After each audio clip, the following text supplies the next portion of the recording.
और बात जबलपुर की करेंगे, जहां मृतक किसान के घर पहुंचा है प्रशासनिक हमला। किसान ने 11 जुलाई को फांसी लगा ली थी। राजेश पटेल ने खेत में फांसी लगाकर जान दी थी। गेहूं खरीदी का भुगतान नहीं होने से वो परेशान था।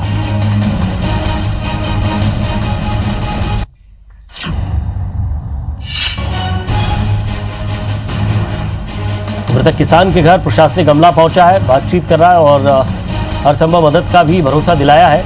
गेहूं खरीदी का भुगतान नहीं होने से वो परेशान था। राजेश पटेल ने खेत में फांसी लगा ली थी।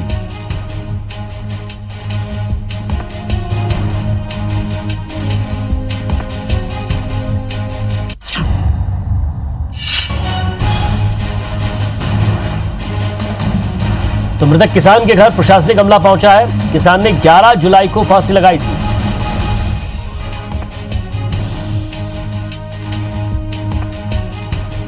तो राजेश पटेल ने अपने खेत में ही फांसी लगा ली थी।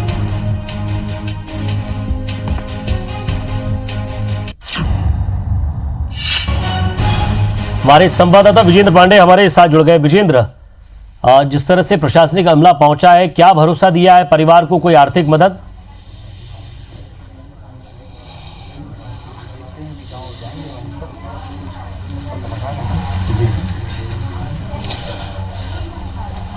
मुझे एक शेर याद आता है कि कई फाके बिताकर मर गया जो उसके बारे में। वो अब कहते हैं कि ऐसा नहीं ऐसा हुआ होगा। यहाँ तक आते आते सूख जाती हैं कई नदियाँ, मुझे मालूम है पानी कहाँ ठहरा हुआ होगा।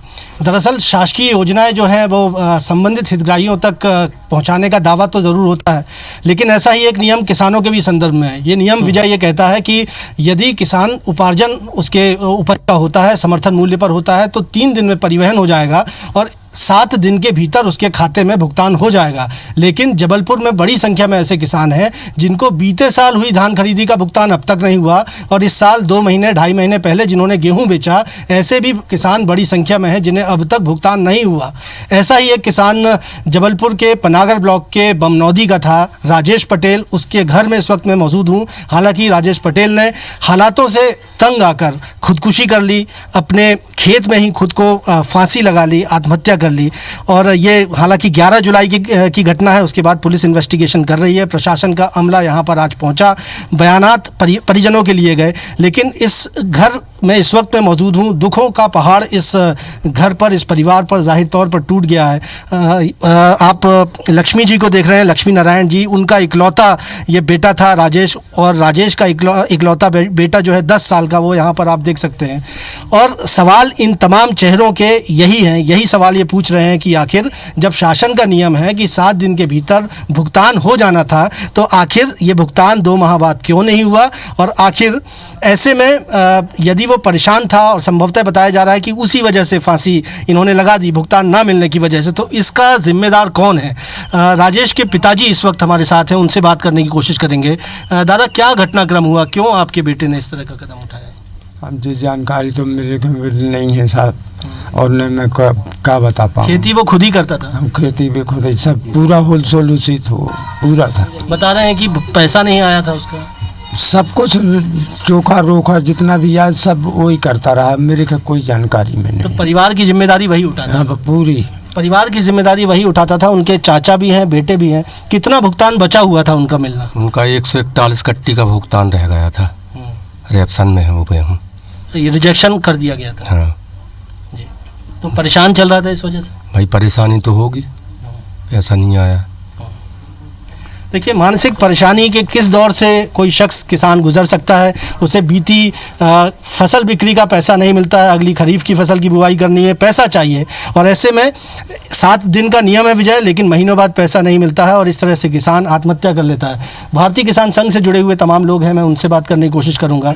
ये स्थिति कितनी विरोधाभासी है सरकार के दावों के मुताबिक, और एक किसान आत्महत्या कर लेता है?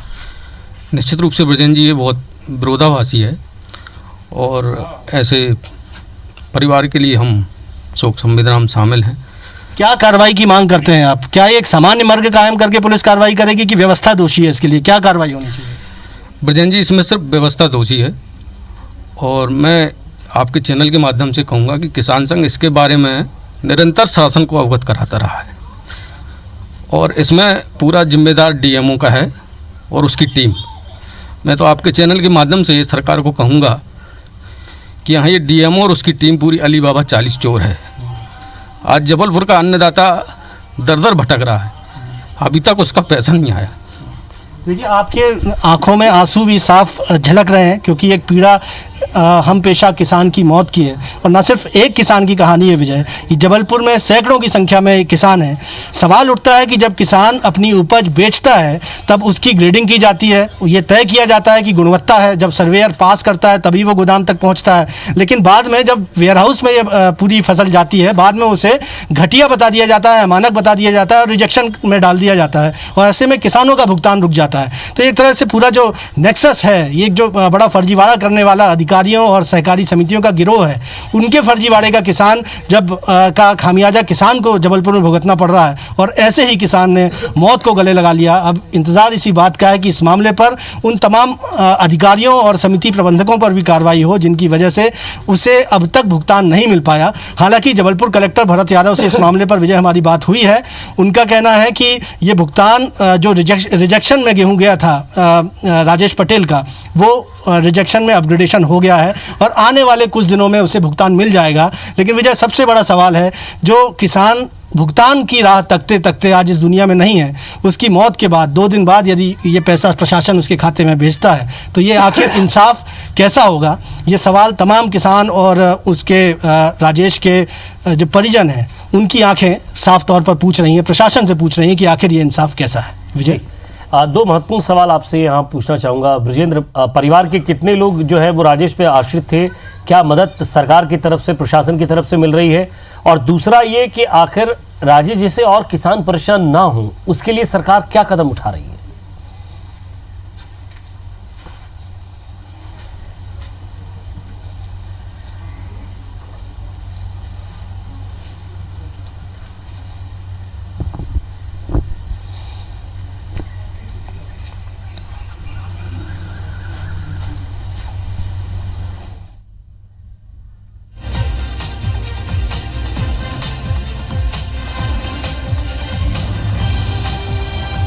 लगता है हमारा संपर्क विजेंद्र से टूट गया, लेकिन जिस तरह से बातचीत हुई है उससे साफ लगता है परिवार तो दुखी है, किसान संघ के लोग भी वहाँ हैं, लेकिन अब उस भुगतान का पैसा दिया जाता है प्रशासन की तरफ से। वाकई ये एक शर्मनाक है, क्योंकि आप ये सोचिए कि उसका परिवार, जो एक गरीब किसान जो अपनी मेहनत करके पूरा परिवार पाल रहा था, पूरा परिवार उस पर आश्रित था, अब उसका परिवार वाकई प्रशासन की तरफ ये देख रहा है कि कम से कम उसके जैसे और जितने भाई हैं वो कम से कम इस तरह परेशान ना हो, बाकी किसान भाई परेशान ना हो।